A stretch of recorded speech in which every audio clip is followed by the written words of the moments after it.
stop before you scroll past this. I need you to hear something that nobody is talking about. Something the enemy has been working overtime to keep you from understanding. Because if you truly understood this, everything would change. Not just how you see your love life, how you see your entire existence. Stay with me. This is going to change everything. Let me ask you something. Have you ever noticed that the moment you start getting closer to God, the attacks on your love life get more intense? That the moment you start walking in your purpose, the loneliness gets louder? That every time you feel like you are finally ready for love, something comes in and destroys it? That is not bad luck. That is not your fault. That is a strategy, a deliberate, calculated spiritual strategy from the enemy himself. And today I am going to expose it completely. Here is what you need to understand first. You're not just a person looking for love. You are a chosen one, set apart before the foundation of the world, anointed, called, gifted, carrying something inside you that has the power to impact thousands, maybe millions of lives. And the enemy knows it. He has known it since before you were born. He saw the calling on your life before you did. And he made a decision. I am going to do everything I can to stop this person from walking in their full potential. And one of the most powerful ways he can do that is by keeping you from your soulmate. Because here is what terrifies the enemy more than almost anything else. Two chosen ones coming together. Think about it. When God brings two anointed people together, two people who are both walking in their calling, both rooted in faith, both carrying his fire, what happens? They do not just build a relationship. They build a ministry. They do not just start a family. They start a legacy. They do not just love each other. They multiply each other's impact 100 times over. The Bible says one can chase 1,000, but two can put 10,000 to flight. The enemy understands mathematics. He knows what happens when your soulmate finds you. And that is why he fights so hard to keep you apart. Now let me show you exactly how he does it. Because once you see the strategy, you can stop falling for it. The first thing he does is send you the wrong person at the right time. You are vulnerable. You are lonely. You are tired of waiting. And suddenly someone shows up who seems almost right. They have some of the qualities. They speak some of the right words. They make you feel seen for a moment. And you think, maybe this is the one? But there is something slightly off. A small red flag you keep dismissing. A feeling in your spirit that something is not quite right. But the loneliness is so loud that you push through it. And months, sometimes years, later, you find yourself broken, confused, and further from your soulmate than when you started. That was not an accident. That was a decoy.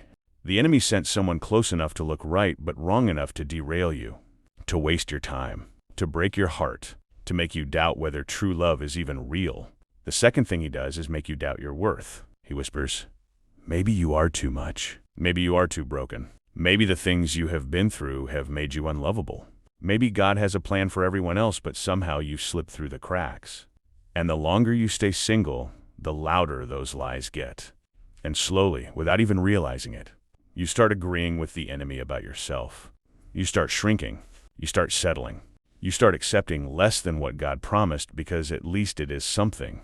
And that is exactly where he wants. You small, doubtful, desperate enough to grab whatever comes along instead of waiting for what God has prepared. The third thing he does, and this is the most dangerous one, he makes the waiting unbearable. He fills the silence with comparison. You see everyone around you getting married, having children, building families, and you wonder, what is wrong with me? Why not me? Why is God blessing everyone else and leaving me here alone? And in that pain, in that desperate longing, he tries to get you to step out of God's timing, to force something, to chase someone, to settle for a connection that feels good but was never God's design for your life. Because he knows that if you step out of God's timing, even by one step, it can cost you years. But here is the truth that changes everything. Your soulmate is real. They are not a fantasy. They are not too good to be true. They exist right now, somewhere on this earth. They are being prepared by the same God who is preparing you. And here is what makes this so powerful. God is not just preparing them to be a good partner. He is preparing them to be your perfect complement, the one who sees what others missed, the one who carries what you lack, the one whose calling fits perfectly, with yours like two pieces of a puzzle that were always designed to come together. And the enemy knows this. He has seen it. He knows exactly what happens when you two finally find each other. And that is why the fight has been so intense. Think about Ruth and Boaz. Ruth went through devastating loss. She lost her husband. She left everything she knew. She found herself in a foreign land, working in fields, living at the mercy of others. By every worldly standard, her love story was over before it started. But Ruth stayed faithful. She stayed close to God. She stayed in her purpose. She kept working. She kept moving forward. And Boaz, a man of incredible character, wealth, and faith, saw her there. Not in a ballroom, not at a wedding, in the field, in the middle of her faithfulness. And he was drawn to her precisely because of who she was in that season. God did not bring Boaz to Ruth when she was performing or pretending. He brought him when she was simply being exactly who God called her to be. And that is the secret. That is what most people miss. You do not find your soulmate by chasing. You find them by becoming, by walking so fully in your calling, so deeply in your faith, so powerfully in your purpose, that when God positions you and your soulmate in the same space, recognition is instant. There is no convincing. There is no forcing. There is just knowing. The way you always know when something is genuinely from God. So what do you do right now while you're waiting? First, stop agreeing with the enemy about your timeline. God's timing is not late. It is precise. Second, stop letting the loneliness make you settle. The right person is worth the wait, and you already know it deep down. Third, invest everything you have into becoming who God called you to be. Because your soulmate is not looking for who you were. They are being prepared for who you are becoming. And fourth, plant your seed.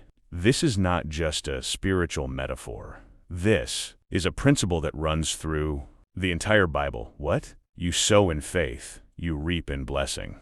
When you sow into God's kingdom, you release faith into the atmosphere.